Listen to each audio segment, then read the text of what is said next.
ইতিমধ্যেই মাঠে নামছে দুই দল। একদিকে রয়েছে বামনহাট, একদিকে রয়েছে Rajganj east Bengal football academy.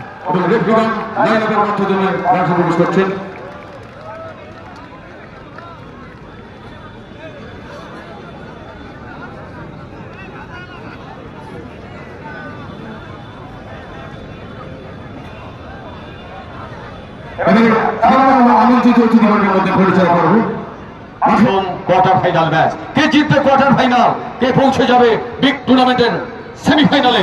মাঠে খেলা হবে, কুস্তি হবে, লড়াই হবে, মাঝ মাঠে বলতে করে লড়াই দেখা যাবে দর্শকদের মধ্যে। এবারে প্রথম হয়তো গ্যালারিতে বসে উৎসাহ উন্মাদনা দেখা যাবে।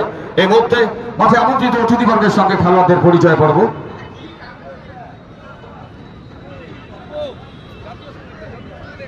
আর যারা আমাদের অতিথিবর্গ রয়েছে, সম্মানীয় অতিথিবর্গকে মঞ্চে এসে আসন গ্রহণ করবার জন্য আহ্বান জানাচ্ছি। আমরা সম্মানীয় অতিথিবর্গকে মঞ্চে এসে আসন গ্রহণ করবার জন্য আহ্বান জানাচ্ছি। তো শুরু হচ্ছে আত্মীয় তৃতীয় বর্ষ এমএলএ গোল্ড কাপ বিরাট এই 200 ফুটবল টুর্নামেন্টের আজকের আকর্ষণীয় প্রথম কোয়ার্টার ফাইনাল ম্যাচ। প্রথম কোয়ার্টার ফাইনাল খেলায় মাঠে অংশগ্রহণ করে লাল হলুদ জার্সি পরিহিত ইস্ট বেঙ্গল RFA